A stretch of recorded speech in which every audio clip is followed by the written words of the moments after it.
John's feet were on the floor when they found him. His feet were on the floor. He wanted to make sure that I knew that, which is the same thing that they said about Epstein when they found him. His feet were on the floor. So I don't know. That's what that made me think of. I'm not sure why he went out of his way to share that detail with me, but they were all very shocked.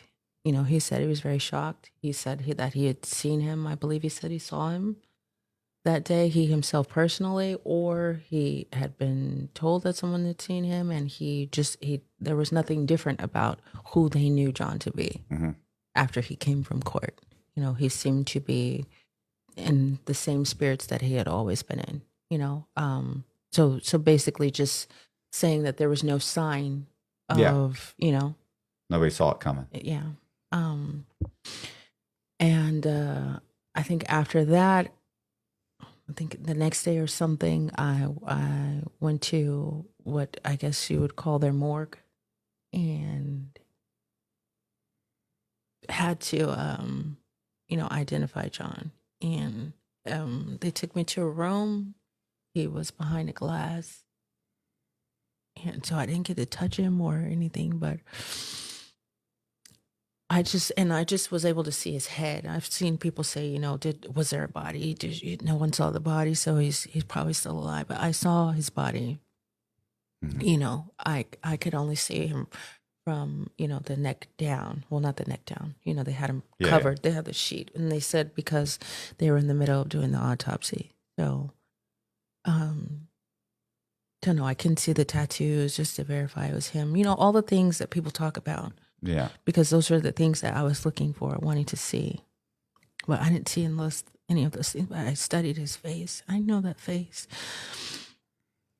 And that was it. I just got to, like, maybe 5 minutes, 10 minutes to let me stay there. And so it looked like him, you know. It's definitely him. All the markings that I remember from his face were there. So anyways,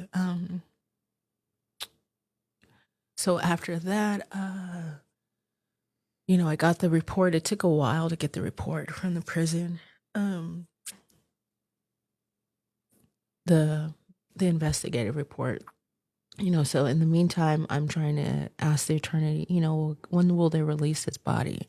You know, so, because I was ready to leave Spain. I didn't want to stay there. There was no reason for me to stay there. I just needed his body so I could go.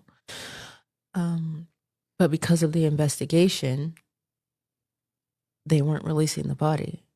So they didn't close the investigation until I think it was 8 months later. And they didn't release the autopsy report. What they gave as the autopsy was like a summary, right? Right. And then they gave a tox report showing, you know, saying that what drugs he had in his system. So I think like pain medicine or something. Nothing alarming, nothing out of the ordinary, I don't think, as far as I remember. But there was nothing, usually, you know, an autopsy report is very detailed, right? You've got pictures, you've got all the things and all the things. But there was just 4 pages, and it was, again, just like a summary. So when I got that information, the attorney said that if I allow them to close this investigation without asking them for this information, then I cannot come back and ask for it.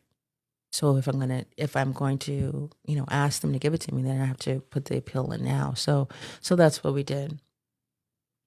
And because of that, they kept his body. And I did not get his body until December of 2023. So I had to stay there in Spain that entire time because I wasn't going to leave without him. I just wasn't going to leave without him, you know. And so that was a really, really, really hard decision.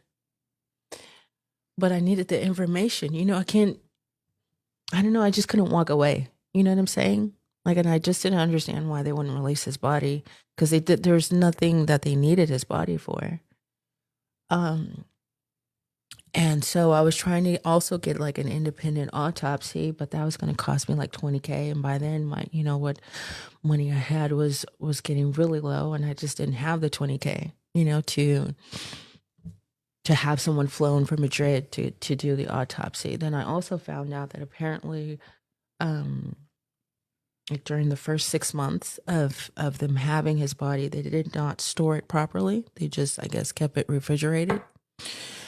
And so there would have been deterioration in the body. Right. You weren't going to get much. So, right. And so, so the decision was just made to just cremate him, because that's what he wanted anyways. Right. When we spoke about that, he said he wanted to be cremated. So that's what I had to do. But they still, was still in the end trying to fight to be able to see him. I don't even know what I was asking for, because I'm sure it would have been horrible to see. But I just needed to see him all the way, I unobstructed, but they wouldn't let me do that until they take the casket and just put it in there in the thing. So they let me do that. They took me down to the incineration room and had the by submarine. We're gonna give you carte blanche, that means unlimited amount of money. Go get and bring this to us, but we want to see it's true that you can get this.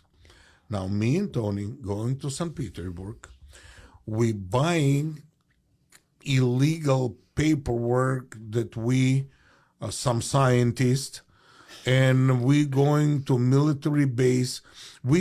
You understand, in St. Petersburg exists an island that you cannot get to this island. It's kind of secret island, and only with the special paperwork, because the nuclear base, submarine base, it's right there on this island. Right. That means we need to take a boat from St. Petersburg to get to that island. We need a particular paperwork. Now we get it. We bought this paperwork. We bought those permissions. We got to that island. Now from that island, we need to go into the secret base. How do you go in a secret nuclear base? Can you imagine that? I mean, that is incredible. And we taking with us as a captain of the submarine, retired, and a retired admiral, and our existing admiral, and we're all going in one car. And when the admiral showed the paperwork, his badge in a base, because the KGB was taking care of the security of that base. And they looked at us and they said, "Who are those people?" And they said, "They're with us." Because Tony had African passport, me had Israeli passport. If they would catch us with those paperwork, right, that would be kind of very not pleasant. And we ending up in a secret base. We're passing through. We're going to the submarine. Me and Tony going down in the submarine, existing submarine, and I cannot believe this. All the 60, 70 Navy guys standing inside, giving us the salute, and we passing by through the submarine, and the guy telling the captain, say, "Here's the torpedoes, here's the missiles, here is this, here is that." I cannot believe what I see. And I'm telling to the captain, "And how are we going to be able to buy this?" And he telling me that we're going to be able to write off that it's a leak, that submarine has a leak. But you understand, the submarine has a leak. Nobody's kind of welding this, nobody repairing. And it sunk. It sunk. Right. It's the gun. That's how we could buy this the sub. But this is an older Soviet diesel sub. This is older, but right, it's